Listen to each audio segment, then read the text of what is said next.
While on a mission to rescue a kidnapped woman from a demon, Wind Hashira Sanemi Shinazugawa and Serpent Hashira Obanai Iguro encounter an entrance to the Infinity Castle before it vanishes. In an emergency meeting led by Kagaya's wife Amane, the Hashira discuss the marks that appeared on Mitsuri and Muichiro in their battles, said to have originated from the demon slayers during the Sengoku period. Muichiro gives details of the physical conditions he felt that may allow the mark to appear on the others. Knowing that Muzan Kibutsuji will attempt to take Nezuko, the Corps enacts Hashira training for its personnel to condition them for the coming conflict. Each Hashira will lead a training regimen to strengthen the demon slayers. However, Water Hashira Giyu Tomioka refuses to participate. Whilst in hiding, Tamayo is visited by Kagaya's Kasugai Crow, who instructs her to ally with the Corps and work with Shinobu Kocho. Tamayo informs Yushiro of her decision to ally with the Corps. Tanjiro learns of Giyu's refusal to join Hashira training, with Kagaya asking that he speak to him. Despite being repeatedly dismissed, Tanjiro persists. Eventually, Giyu explains his refusal to accept he is a Hashira. As a child, he trained with and befriended a similarly aged boy, Sabito. During final selection, despite Sabito defeating nearly every demon present, he was the only one killed, leaving Giyu, who was unable to kill any demons after being incapacitated. In Tanjiro's attempt to encourage him, Giyu remembers Sabito's words, teaching him to value his life as a gift from his sister, who died protecting him from a demon. Realizing his attempts to forget them was to avoid his own grief, he decides to participate. Shinobu, believing the time is right, decides to tell Kanao her plan regarding the demon who killed their older sister. After recovering, Tanjiro enters Hashira training. Reunited with Tengen Uzui and his wives, he tackles the first stage, fitness and stamina, and proves to be the most capable of everyone present. At night, as two demon slayers are on patrol, they are unknowingly stalked by a marked eyeball. Obanai and Sanemi discuss their encounter in the castle and the lessened demonic activity, believing it is the calm before the storm. For a special exercise, Tengen plays the role of a demon hunting the trainees, who must work to defeat him. Despite his superior strength and speed, Tanjiro fights back and rallies the trainees to surround him.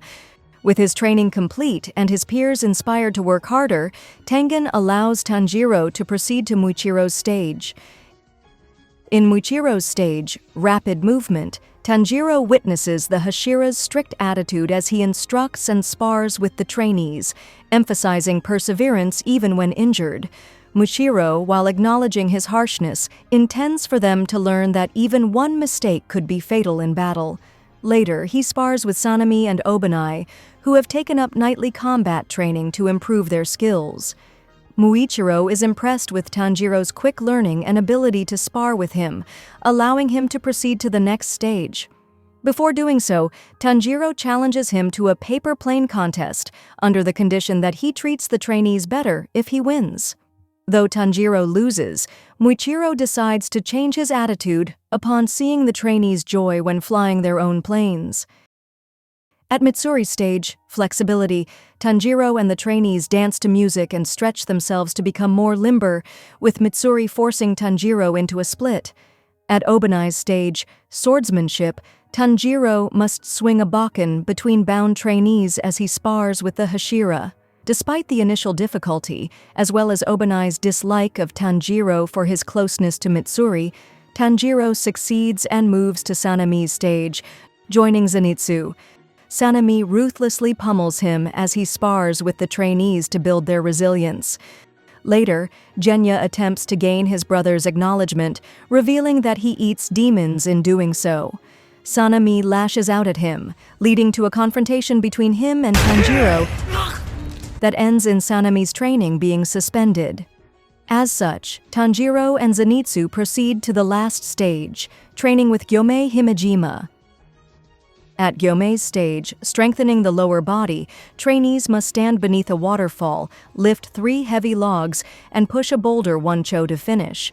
Tanjiro and Zenitsu join Inosuke and fellow friend Murata. Despite completing the first 2 tasks, Tanjiro struggles to move the boulder. Due to the stage's difficulty, trainees choose to leave and place their hopes in Tanjiro instead.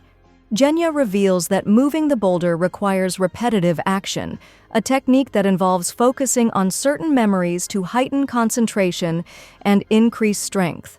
Tanjiro focuses on his family's memory and Kyojuro's message, manifesting his mark and allowing him to move the boulder. Elsewhere, the Biwa demon Nakime has located 60% of the demon slayers on Muzan's orders, who desires to find Nezuko and Kagaya. After Tanjiro finishes training, Gyomei commends him and claims he has no doubts. Unsure of what he means, he hears Gyomei explain his past. He was a monk who cared for orphans, until a boy left his temple at night and encountered a demon, convincing it to spare him for Gyomei and the others. The demon killed the children, save for one girl, and Gyomei fought it to save her. The girl's remarks afterwards were misinterpreted, and he was imprisoned, leaving him cynical and distrustful. Seeing Tanjiro now has convinced Gyomei of his honest character. On his way to Giyu, Tanjiro finds Zenitsu has become stern and serious after reading a letter he received. He watches a spar between Giyu and Sanemi, but Sanemi leaves when Tanjiro attempts to make peace. Later, Sanemi discovers Nakime's eye and realizes the core has been infiltrated, just as Muzan enters the Ubuyashiki mansion to confront Kagaya. Kagaya reveals Muzan's role in his illness. He was a member of the Ubuyashiki bloodline, and the family was cursed as a result of his crimes as a demon. Muzan disregards this and remains confident he will find Nezuko, but Kagaya assures the demon of his failure, unable to see his desire to become eternal pales in comparison to humanity's anger and will to survive. As the Hashira are summoned to the mansion, explosives level the area, sacrificing Kagaya and most of his family to stun Muzan. Tamayo appears and injects a human conversion drug into him before Gyomei decapitates the demon with his flail, which fails to kill him. Muzan battles Gyomei as the Hashira and Tanjiro arrive, but as they attempt to corner him, Nakime opens doors to the Infinity Castle beneath them. Across the mountain, all active demon slayers, including Genya, Inosuke, Murata, Kanao, and Zenitsu, are also taken and trapped inside the castle.